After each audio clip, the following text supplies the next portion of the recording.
흙없이 뿌리 없이 공중에서 자라는 특별한 식물 틸란드시아. 게다가 뿌리도 없이 공중에서 자라는 이 식물들의 정체는 틸란드시아, 남아메리카 아열대 식물로 흙없이 공중에서 자란다네요.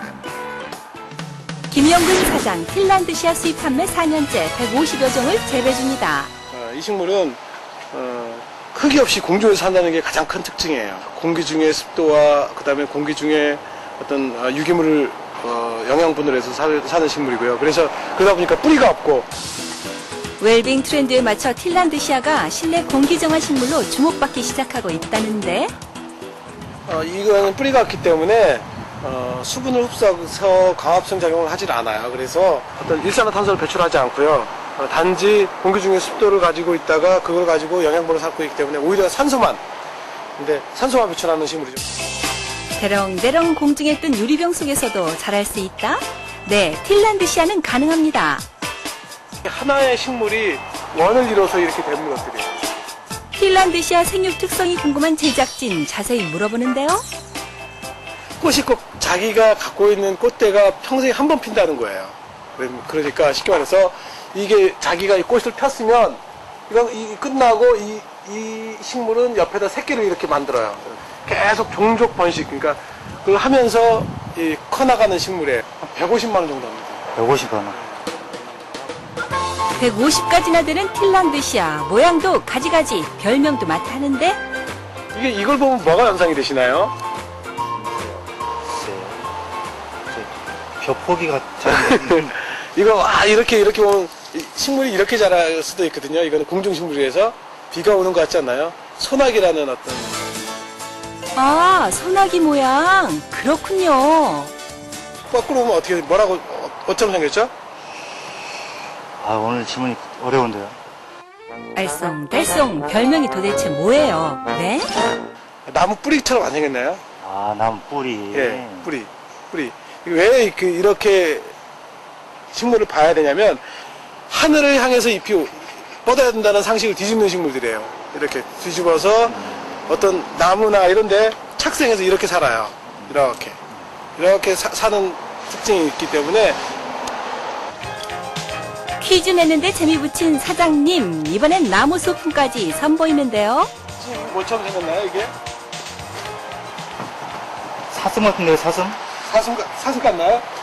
3만 원을 주고 소품 가게에서 구입을 하는 거예요. 3만 원에다가 이 식물이 한 5만 원 정도 들어가 있어요. 인테리어 하시는 분이 30만 원을 주고 좀 팔아달라고 얘기를 했는데 저희가 꽃박람회 전시 기간이라서 전시를 해야 되기 때문에 안 됩니다라고 제가 정중히 거절한 적이 있습니다.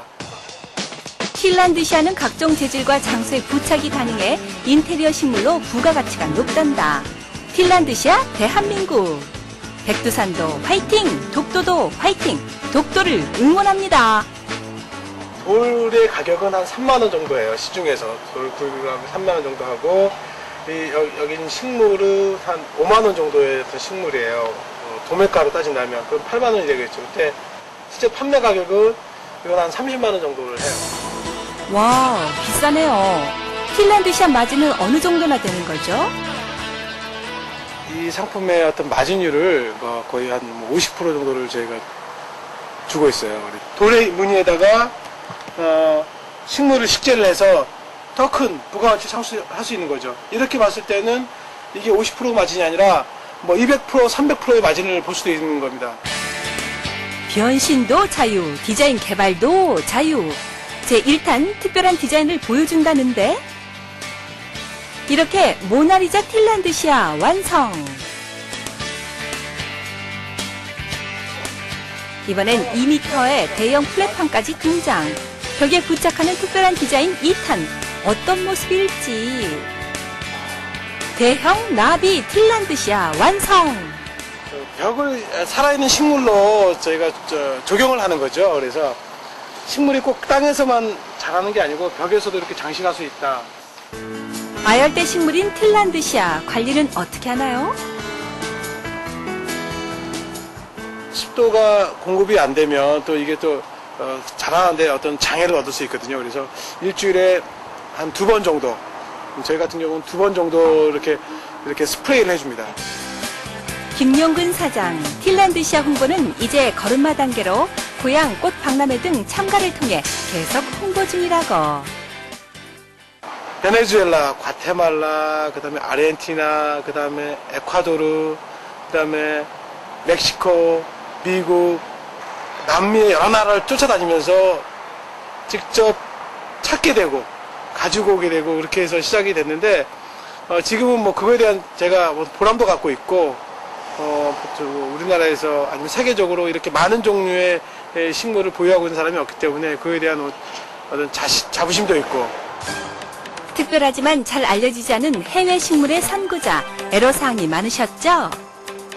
그동안에 시행착오가 많았어요. 왜냐하면 이것을 식물을 기르는 데 대한 정보도 없었고, 또 정보가 있다 하더라도 그게 우리나라의 어떤 기후나 습도나 어떤 그 일조량과 맞지를 않았어요. 그래서 그 매뉴얼대로 하면 항상 실패를 했거든요.